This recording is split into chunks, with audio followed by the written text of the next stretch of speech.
Help us keep the Product Porch lights on by giving at patreon.com/the Product Porch. Please review the podcast on your favorite platform. Your reviews help new listeners discover us. Thanks. So we've spent a lot of time, guys, talking about people who are your customer. How do you find your competitors' customers to talk to? I just call people pretending to be an account manager for my competitor. Is that wrong? Welcome to the Product Porch with Joe Ghali, Ryan Cantwell, and me, Todd Blaquiere. Our topic today is how to find users and buyers for product discovery. Now settle in, folks, because on the Product Porch, every topic is a product topic. I have something that has been on my mind, fellas. I see in the product community lots and lots and lots of information about doing customer research, interviews, observations, surveys, all this stuff on how to be good at learning from your customers to identify their problems. What I don't see anybody talking about is how do I find those people to go talk to? And this has been frustrating because I remember early in my career, I even ran into managers that would tell me, you got to go talk to customers, and offer no advice, support, or help on who to talk to or how to get a hold of them. And it's that action of getting in touch with people that I'm struggling with. Nobody's talking about it. And a lot of people I talk to and deal with struggle with it too. And I'm curious, do you guys see the same thing? Is this something, am I alone? I'll utter the words that Kal-El said to Superman. You are not alone, my son. Sorry, that was a Superman. I finished watching all the Supermans. I had to do it. So this is where I get very nerdy, Joe. Kal-El is Superman. Jor-El is his father. Sorry, Ryan. Thank you. Couldn't pull that one over your head. No. Okay, so this was a real challenge for me in my career. There hasn't been a company that I've run into in my career, unless you're a small startup and you can have direct access to your customers. In any large enterprise organization, we have multiple layers. This is a real challenge. Like, as a product leader, how do I find them, talk to them, and learn from them? We're relying on a lot of third-party information to make decisions, which is a very risky proposition. Todd, I'll throw to you. How do I find people to talk to? What do you do? What advice do you give? I don't get why you're so desperate to talk to people. Why don't we just come up with some solutions in the back room and start making them? Our bosses tell us what to build, right? So, Todd, I told you guys this in pre-production. I'm gonna pull a Ryan here. I got some stats. Okay. Right. Why is it so important? Why is Ryan even bringing this up? The reality is, according to Harvard Business Review and many other reputable researchers, over 80% of new products fail because they lack an understanding of the customer needs. 80% of new products fail. Just think about how much wasted money that is. Yeah. And yet, to Ryan's point, this is overlooked. We just should trust other people. We should trust the third party. This is why this is a big deal, is for that very reason. Like, this is a real thing, and we've got to help people solve it, in my opinion. Yeah, I agree. And, of course I'm being facetious because I believe in talking to customers. There's a reason why that's a challenge, right? There's a reason. You've alluded to some of them already, but there's a reason why it's a challenge. And what's funny is there's this tension between, to what Ryan's saying, all the reading about this is all the great ways to do user discovery. And then there's this other tension between, we have to move quickly. We don't have time to talk to folks. We don't have time to figure that out. We know what. I remember sitting in a room one time. It was hilarious. I was sitting in a room with a new chief product officer, and they're talking about our grand product strategy. And he was rolling through all these different things we're doing and how we're doing it. And so I thought I just raise my hand and ask. And I said, can I ask where the user discovery is in this process? Like, when are we going to set aside some time to go learn, when you get out there and do some research? And his response was, we don't need to. We know what we need to do. We don't need anyone to tell us. Oh boy. Ego. That is horrifying. We are doomed. Ego. Yeah. By the way, that product suite went nowhere. It went nowhere. Get back to Ryan's specific question though. How do we do it? And the answer to that, I think, is going to take another 30 minutes to answer the how do we do it. I think we got to get into some different details and situations to answer that question well. There's lots of ways to do it. There are a lot of ways to I'm going to call it prospecting. I tell the people that I interact with, the product managers I interact with, that you put your sales hat on. You gotta do some work and find them. Can we do let's start off with some categorization here that I think will really help. Yeah. So there's two, I think, really distinct differences that we should start with. One of them is internal versus external, right? In some cases, we're product managers and our users are all internal users. Right. There's a different space. So internal versus external, that's one. The other category I think we should talk about is a difference between a buyer or a user discovery. And there is some distinct differences there. We could talk about B2C, B2B as well as differences, but those are, I think, some different categories of context. Maybe we should spin the wheel and pick one of those to start with. Let's start with the buyer. Click, click, click. I would say start with a user buyer combined. I think that's the easy one. So can I start with the low-hanging fruit on that one? And that is, let's do that. The relationship with our customer success team or customer support, because you are able to leverage that occurrence to at least build some sort of relationship with that customer. And then you can use that as an opportunity to learn more about who they are. For me, in the past, when I worked in travel, that was always my starting off point. What if I don't have a natural or a built-in user base? Because it doesn't even have to be a startup for that matter. You could be an existing company trying to serve an entirely new market. And my suggestion here would be, you got to start from somewhere. Try to find the one whose problem seems to be the most painful. And then I want to get closer to them. Yeah, I think both got great places to start, right? So if we go with Joe, we have an existing B2C product. Yeah. Right. We can reach out if we have customer support and we know people are reaching out to us with questions. I think another great thing, by the way, B2C, if you have an app, B2C product or already in the marketplace, you can run surveys through the app, and you can ask people to raise their hands and connect with them and invite people to join a user testing or have a quick interview. You can do that right through the app.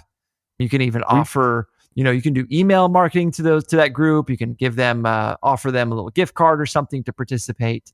That's if you have that audience already built. And then to Ryan, I think you're right. When you're early on and you don't have that audience built, one of the great things to do is just got to get out in the world, go to where you believe the community lives, right? Build your persona. Where are they? We're going to find them at a gym. We're going to find them at a coffee shop, wherever they are. Yep. Go find them. Same kind of thing. Offer them a quick little gift card for some feedback.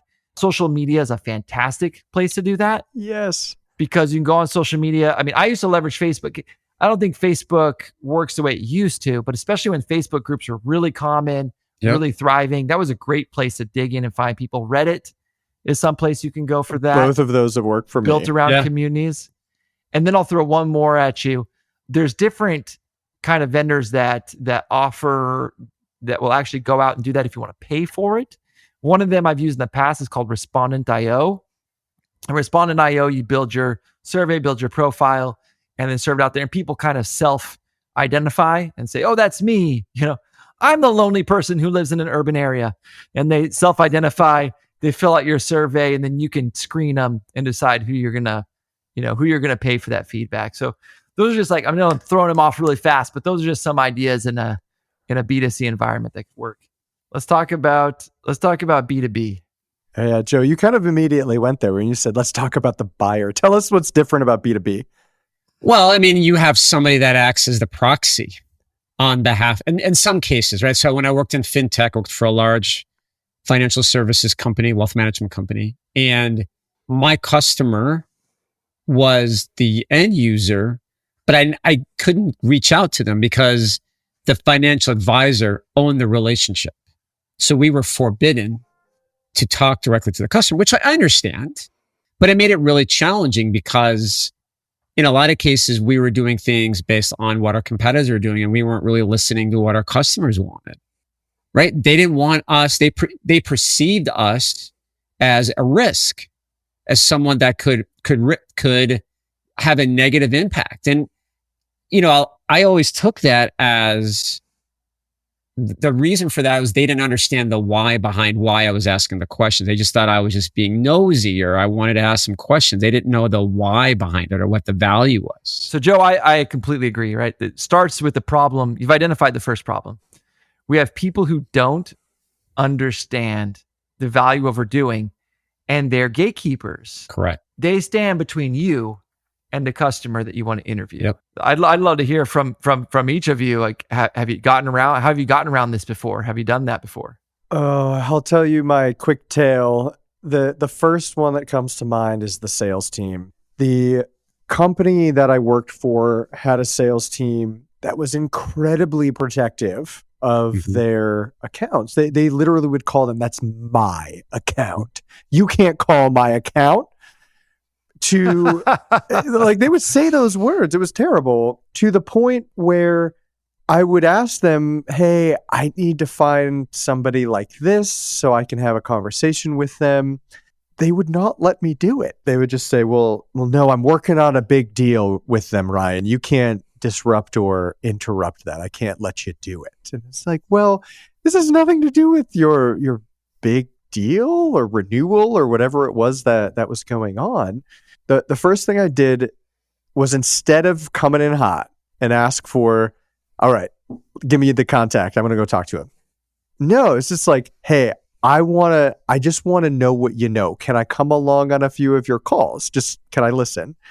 And it was like this slow warm up. I would start there. And then as they got more comfortable with me being there, next step, can I ask a question at the end? Okay. Next, can I ask a few more questions as we go along? To the point where the smart salespeople, I always come down on salespeople. I'm sorry, salespeople, if any of you are listening. We're the good ones. I had a sales guy. I worked my way up. I said, I'm gonna do this interview with your customer. I'm gonna ask you to not say anything, please. After the call, we were in person. We got in his car, shut the doors. He looks at me and he goes, how did you do that? I said, do what? He goes, I've known that customer for more than 5 years. They have never been that open with me before in their life. I said, what? All I did was listen. About building trust. Right. And it wasn't even trust. I just stopped talking and let them do some talking. So right. it was the trust with the salesperson, not the customer. I think that's maybe what you were saying, Joe. So he got wise, this sales guy, and said, Ryan, when you do empathy interviews, would you mind inviting me along? Hey, absolutely. You can be my note taker. And it was great from that point on, but it definitely took me some effort in that regard. And I think, Ryan, your tale is a very common one where a lot of product managers come in too hot. They're eager. They want to impress. And what they do is they jump right into the deep end and they just start. It looks like from the person getting the questions, like they're being interrogated.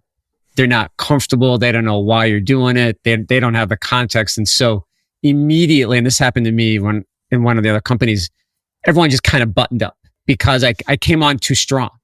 And I think that's kind of the nuance. Like that's kind of the eloquence that comes with building that trusting relationship, right? Showing that by using you, you're going to help them do their job better. Like they've got to understand the WIIFM, right? For them to want to bring you along on the journey. If they don't understand the WIIFM and they look at you as just an interference, it's not going to work. Yeah. Let's point out some things though. Let's point out some things here. So first off, there's some realistic, rational concerns. Like there's some rational concerns if you're the salesperson, if you're the client success manager, or whoever the account manager, whoever owns this relationship, there's some real concerns. You have a lot of context this new product manager doesn't have about their experience. You've spent a lot of time building up trust, building out a relationship with them. And you know how simply that trust could be broken.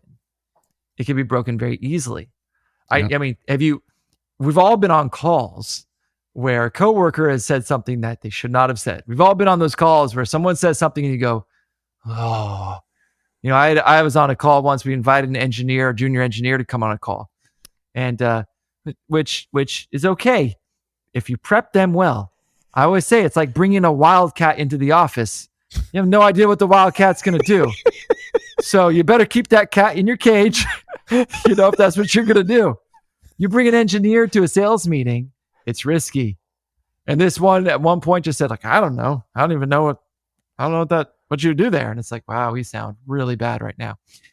And so Dave, salespeople, account managers, client success managers have had these experiences. They've spent time crafting emails to this client. They have spent an hour trying to find the exact perfect words. Now they just chat GPT it, but no, they've spent time thinking about how do I say this the right way? Yeah. And now we're going to come in. I had a head of marketing once. She was really concerned. It sounded hilarious to me, but I want to do empathy interviews. I wanted to ask questions about, what are your primary goals and what's holding you back from achieving those? And when I was sharing some of these questions, she's like, you guys are going to sound like idiots. I don't want you to come to these calls and you can sound like idiots. Like, you don't know what their goal is. How do you not know what their goal is? Of course we know what their goals are. To your point, I think it's first off, we have to acknowledge they have a valid concern.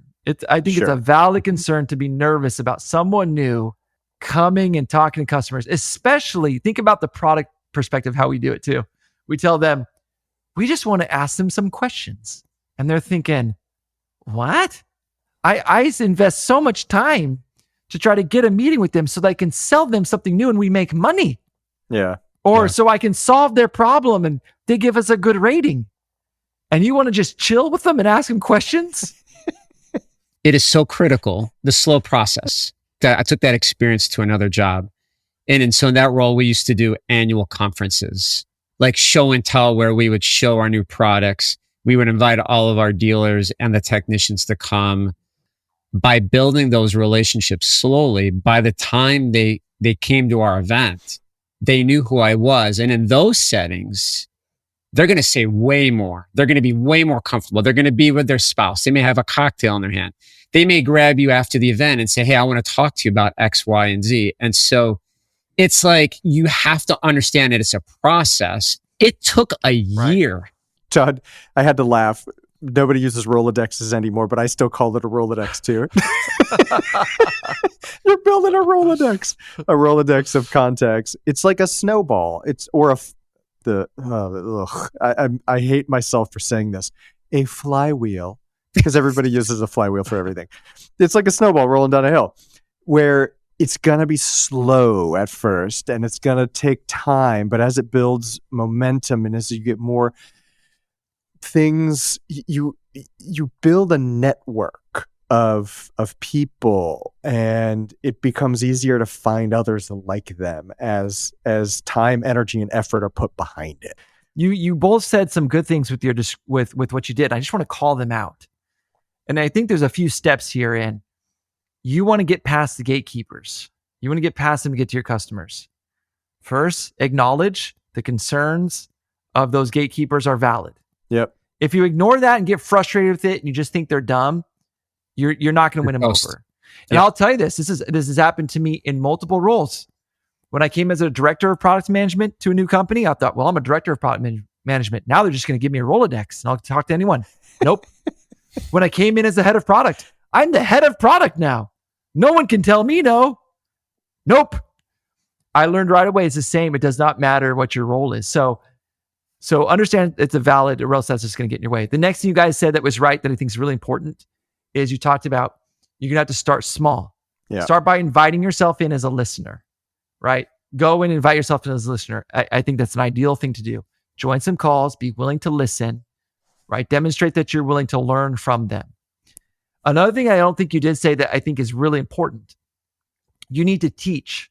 You need to teach what you're doing. You did say we have to give them the WIIFM. What's in it for them? Why would I want this? Yep. That's really good. But when I say teach, I don't mean in a professorial way. I mean in a be willing to be humble and show them the reason and how you do what you do and the reason why behind what you do. Mm-hmm. One of the things I had to do here as the head of product was how to do what do you call it? Like a show and tell. I had to do a practice. I had to do a practice session. I had to do it with our head of client success and our CFO. And I had to show them how I was going to talk to these chief executive officers at our customers, our clients. That was something I had to do. So be willing to do that. In a past life, in a different company as a director of product management, I literally wrote out a bunch of questions. I said, we don't necessarily say these word for word, but let me give you a sense of the kind of thing we're trying to learn and I walked them through my approach. And in every situation, it was slow. It took a minute to get that buy-in. Yep. But you're never going to get it if the way you think you're going to get it is thumping the podium and telling them you want that. Like, you're never going to get it that way. You have to show humility. You have to be willing to listen first. So guys, that's kind of step one. What about in B2B when you're trying to get in touch with a user who often you might not even know who they are? So I have a few tips for that have worked in my career. So one of the things I've done in the past that's worked is I sent out got a survey out and asked end users to raise their hand. And just asking who's willing to. Now I find that you'll get a certain number that's willing to, and a percentage of that number will actually reply to you. So, it's a percentage of a percentage that you get to. But that has worked for me in the past. Something else that's worked is going through customer success managers and relationships there. Yep. And so I've done that where I've actually gone to customer success managers. I did this when I was at IQVIA. I would go to them with the problem I was trying to solve. So really trying to help them understand, here's the thing I'm trying to solve. Here's a problem I believe that we have. We have some ideas for that, but I really need to see a user do this, or I really need to get someone. Who do you know? Have you ever had someone bring up this problem? Who have you had bring this problem up? And then they would invite me along to a session that they had scheduled. And I've done that a few times in my current role as well, where we have something called a quarterly strategy review. And they'll have a quarterly strategy review. And so we have different layers of users, but these are more your administrative users. And when I have things specifically for that user base, I'll reach out to CSMs and say, hey, invite me to your next 5 QSRs until I can get the feedback I need. Yeah. It's kind of like a quarterly, like we used to do the same thing, Todd, where we would invite, I would tag along as part of their quarterly touch point, like their board. Like we'd feed them lunch or dinner because those have to be after office hours. And we would use that as an opportunity to ask questions. Or sometimes I would just tag along and be like, can I have 5 minutes? And then the next time it'd be, can I have 10 minutes? And so it wasn't about me. It was about me, asking for a favor. And then over time, I would get more of the lion's share of the time because my questions had a little bit more meat on the bone. And what's great about that, when you do that with those kind of sessions, those client success managers see that, or those account managers, whoever owns that relationship, sees you, sees what you're doing, sees how much it excites those people you're talking to. And then they become a lot more willing. The first time it's like, okay, can you do it in 5 minutes? I can give you about 5 minutes. After a while, they're taking 5 minutes. They're letting you do all the rest of the talking.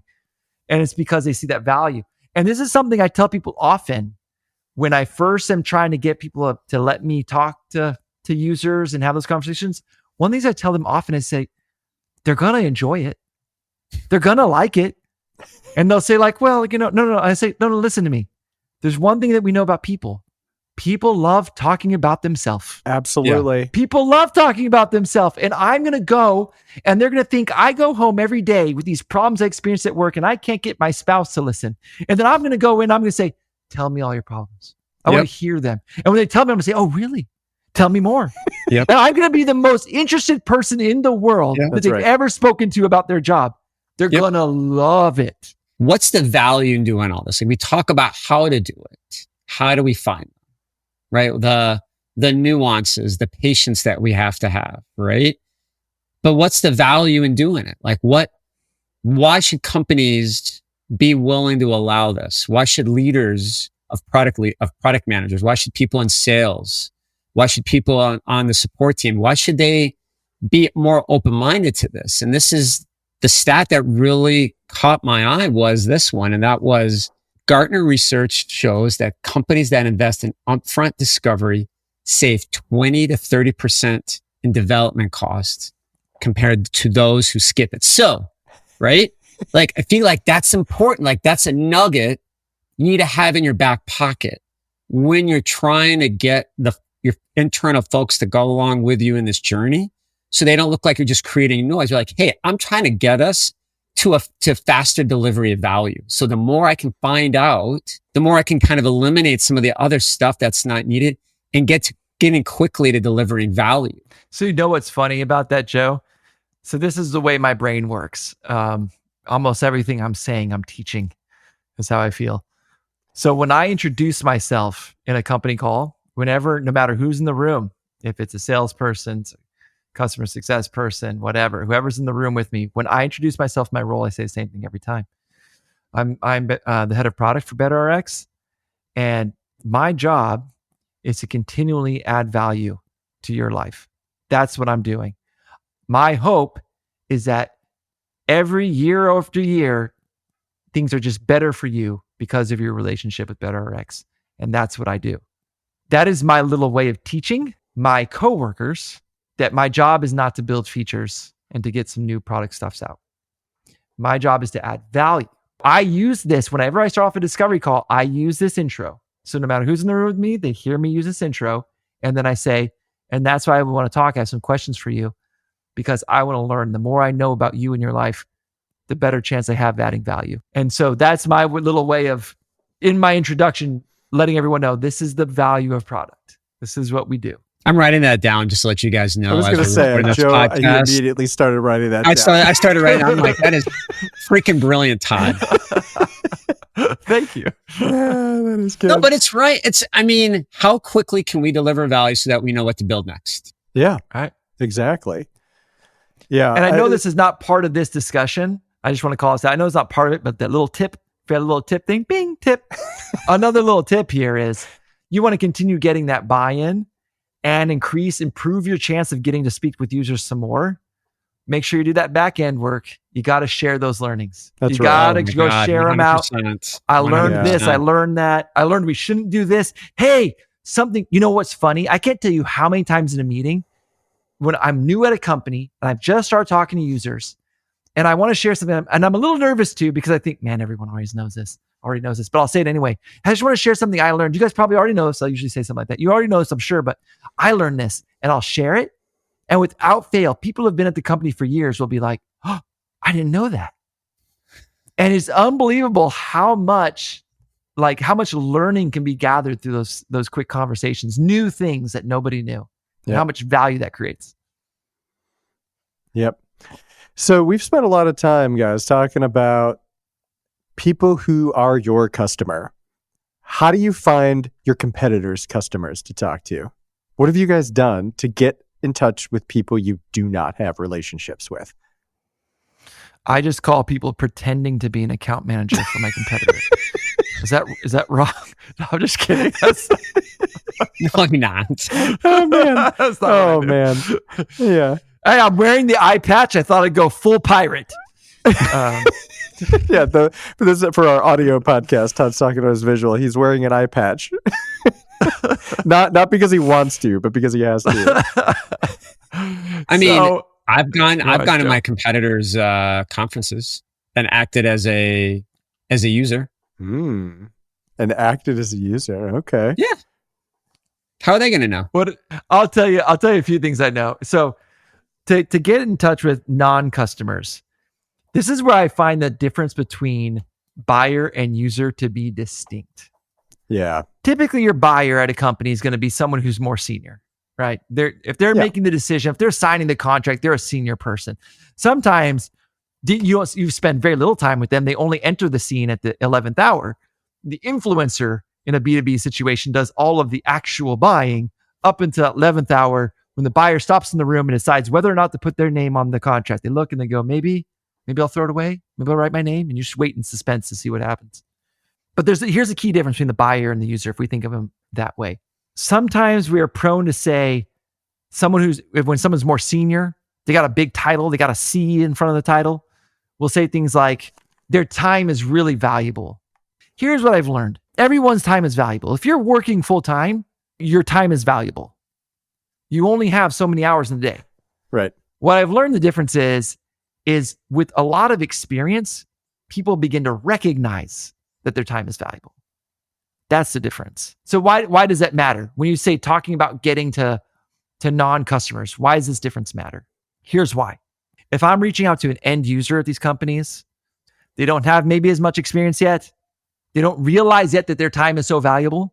I can find them the ways I identified earlier. I can find them by finding them in Reddit groups, in Facebook groups. I can find them. I can offer them a little gift card, right? So I can go to different arenas online, find these people. I can go to events. I go to events and I wait for them to come by my booth and I ask them if I can chat with them for a minute, offer them a little gift card or something, right? $20, I'm good. $25, I can get the time and I can get what I need.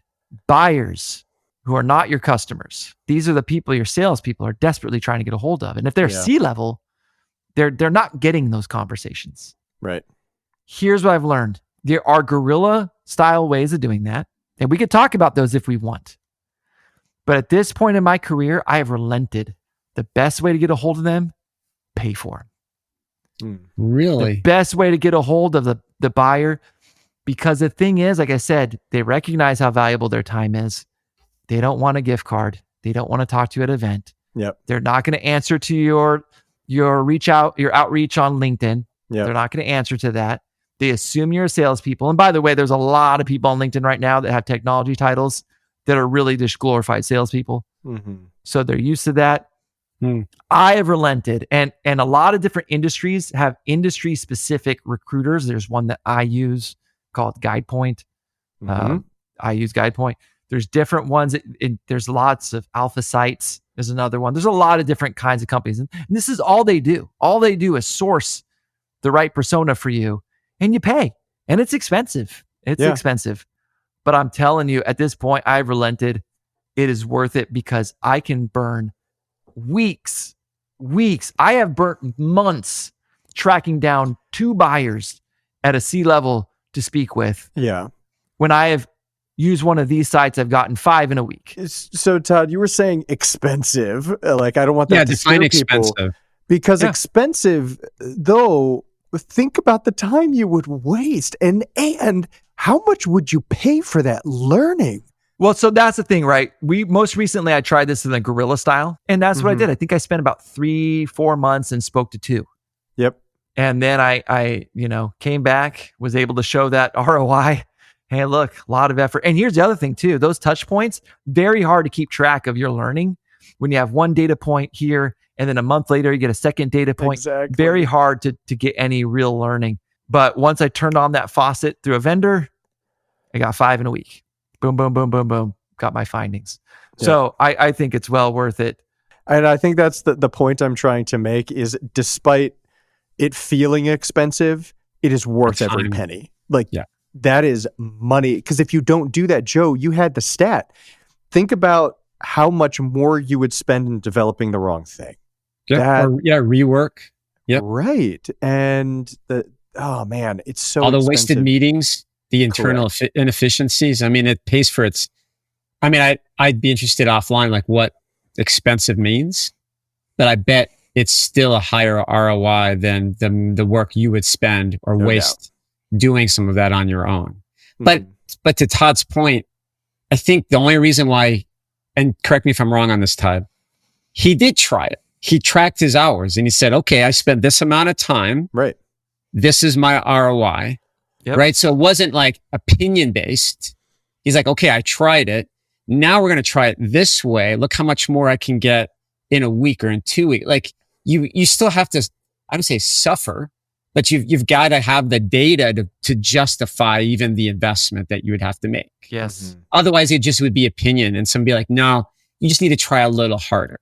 Right. I can hear a former boss even saying that too. So we've talked about buyers. We've talked about users. We've talked about B2B and a little bit about B2C. What about product managers who are serving internal teams? Would you guys agree, out of the 3 scenarios, that one is the easiest because they're your internal users? And I never really had too much in roadblocks with our internal customers. I don't know if you guys have had different experiences. Joe, I agree with you. Oftentimes they're they're sat down the hall. You've got the full contact list. You know how to get in touch with them. You don't have to find creative ways to both find them and incent them to talk to you. It's easy to say, hey, can I sit down and watch when you do this thing on the tool? But I think sometimes we will fall into the trap of taking for granted, because they're so close to us, we understand them. Oh, we got it. We get Okay. lazy.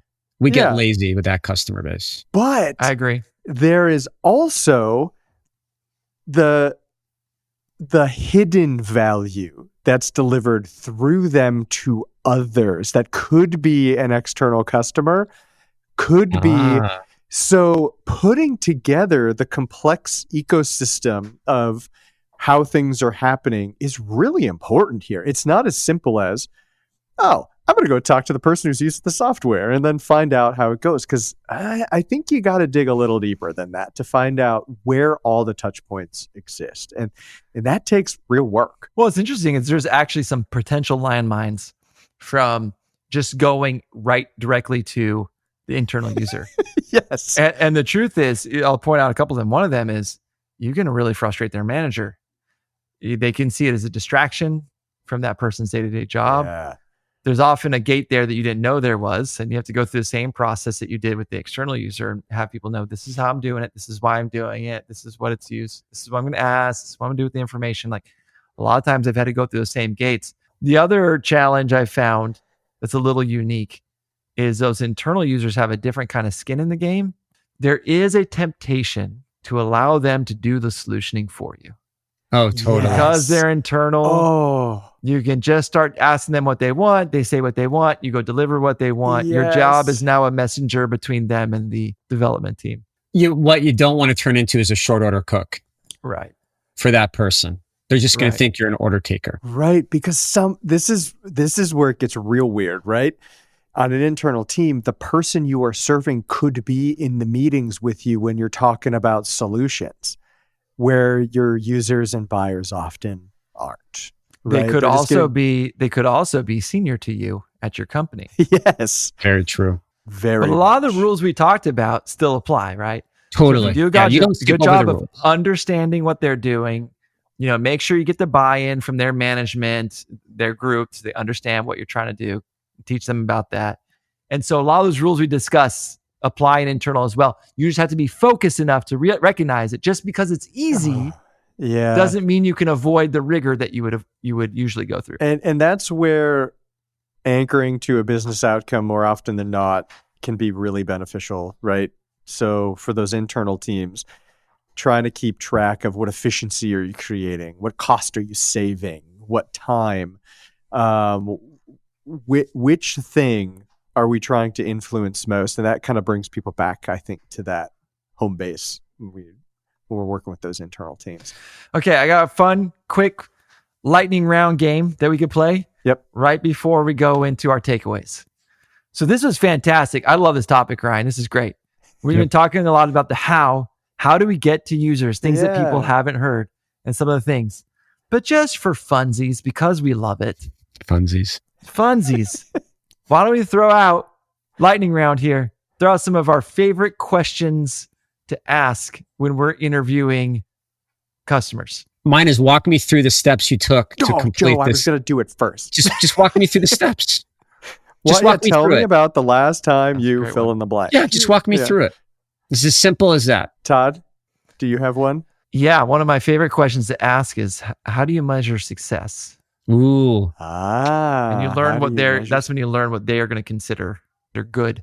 I can't certainly take credit for this. It's my favorite, and I learned it from Teresa Torres's book. I have to reference Continuous She's a Discovery genius. Habits.